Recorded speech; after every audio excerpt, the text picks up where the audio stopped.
Good morning. Top 10 के बाद अब वक्त हो चला है वॉर रूम दिखाने का। नमस्कार, आपके साथ मैं हूं चित्रा त्रिपाठी। नमस्कार, मैं हूं आपके साथ अमन चोपड़ा। और इसी तरह का वॉर रूम था, जी हां, 22 तारीख को यानी कि मंगलवार को 2 दिन पहले इसी तरह का वॉर रूम था और प्रधानमंत्री नरेंद्र मोदी ने 2 घंटे वॉर रूम में बिताए, यानी कि साउथ ब्लॉक में 2 घंटे। उसी से सटा रक्षा मंत्रालय और वहीं पर है war room. NSA, Ajit Doval और तीनों सेनाओं के प्रमुख वहां पर मौजूद थे। बिल्कुल, और लगातार प्रधानमंत्री उनसे जानकारी ले रहे थे। पाकिस्तान के साथ संबंध जिस तरह से रोज रोज खराब हो रहे हैं, सरकार पर एक्शन का दबाव बढ़ता जा रहा है, लेकिन सरकार फिलहाल संयम में है। सरकार संयम में है, लेकिन एक्शन की तैयारी भी जोर शोर से जारी है। एबीपी न्यूज आपको दे रहा है एक्सक्लूसिव खबर। और राष्ट्रीय सुरक्षा सलाहकार अजीत डोभाल, तीनों सेना प्रमुखों के साथ प्रधानमंत्री नरेंद्र मोदी ने बैठक की। जानकारियां दी गई, आतंकी ठिकानों की जानकारी दी गई, उनको बाकायदा मैप दिखाए गए और मैप पर सैंड मॉडल यानी कि रेत के मॉडल बनाकर दिखाया गया कि यहां यहां टेररिस्ट कैंप्स हैं जिन पर सर्जिकल स्ट्राइक की जा सकती है। ठिकानों को खत्म करने के तरीके समझाए गए हैं। यानी कि इसी तरह से, कुछ इसी अंदाज में चित्रा, एनएसए, अजीत डोभाल, तीनों सेनाओं के प्रमुख वहां पर मौजूद थे और एक मैप बताया गया कि ये पाक अधिकृत कश्मीर, यहां पर टेरर कैंप्स हैं, लॉन्चिंग पैड्स हैं और यहां पर इस तरह से अगर कोई युद्ध की स्थिति होती है तो सर्जिकल स्ट्राइक हो सकते हैं। सेना ने बल्कि वहां पर सैंड मॉडल्स बनाकर दिखाए। और अमन, ये बहुत ज्यादा जरूरी भी हो जाता है। सीधे रुख कर लेते हैं, इस पूरी मीटिंग के बारे में विस्तार से जानकारी देंगे विकास भदौरिया, हमारे संवाददाता, जिन्होंने ये एक्सक्लूसिव रिपोर्ट हमारे दर्शकों तक पहुंचाई है। विकास, विस्तार से बताइए, प्रधानमंत्री नरेंद्र मोदी की ओर से क्या कुछ कहा गया है इस मीटिंग के दौरान और क्या ये माना जाए कि बहुत जल्द सर्जिकल स्ट्राइक पाकिस्तान में देखने को मिलेगा हिंदुस्तान की ओर से?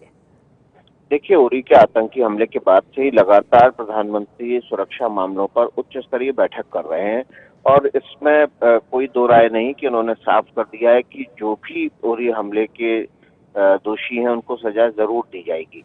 अब सजा का स्वरूप क्या होगा ये भविष्य में तय होगा, लेकिन प्रधानमंत्री लगातार जो बैठकें कर रहे हैं उन्हीं बैठकों के सिलसिले के रूप में इस बैठक को भी देखा जा सकता है। लेकिन खुद प्रधानमंत्री का 2 घंटे वॉर रूम में होना, यानी कि युद्ध के कंट्रोल रूम में होना, ये इशारा करता है कि आखिर उनके दिमाग में चल क्या रहा है।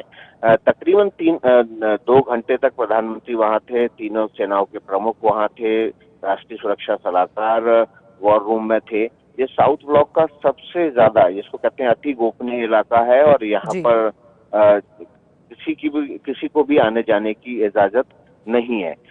इस वॉर रूम के जरिए, ये वॉर रूम न केवल सैटेलाइट से कनेक्ट है, बल्कि ये वॉर रूम हर उस आर्मी के हेडक्वार्टर से जो कि अलग अलग इलाकों में होते हैं वहां से कनेक्ट है और यहाँ से आप सीधे पूरे युद्ध पर नजर रख सकते हैं।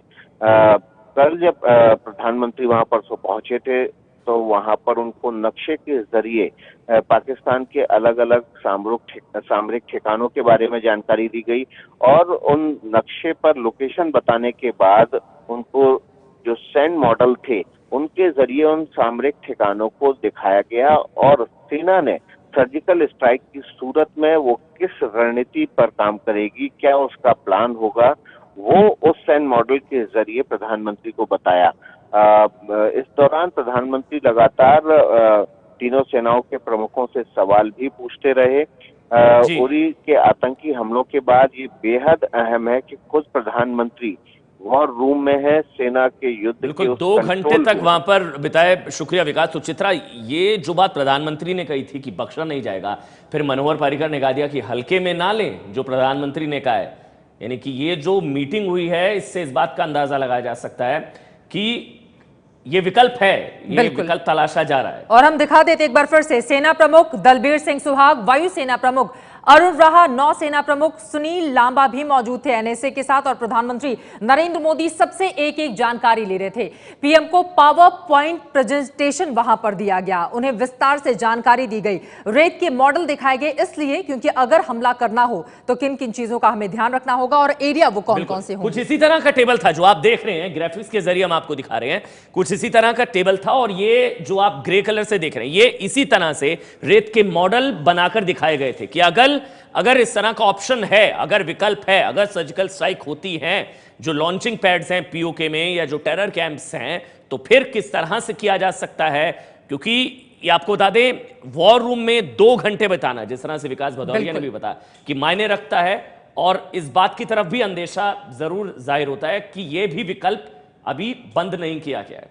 ये इशारा है सीधे सीधे पाकिस्तान को भी, जिस तरह की तैयारी हिंदुस्तान की ओर से की जा रही है। और ये इसलिए भी बहुत ज्यादा जरूरी हो जाता है क्योंकि 18 सैनिकों की शहादत का बदला लेना है, और इसी वजह से हिंदुस्तान के लोग बार बार सरकार पर दबाव बना रहे हैं, क्योंकि 18 हमारे सैनिकों की शहादत यूं ही नहीं जाने देनी चाहिए। और इसी वजह से पाकिस्तान को लेकर रणनीति पर एक एक पल को लेकर काम लगातार किया जा रहा है सरकार की ओर से। और ये तीसरी बार है, और ये तीसरी बार है जब इस तरह से वॉर रूम में प्रधानमंत्री नरेंद्र मोदी को देखा गया। लेकिन इस बार अहमियत इसलिए ज्यादा बढ़ जाती है क्योंकि उरी हमले के बाद देश में गुस्सा जो है वो उबाल पर है।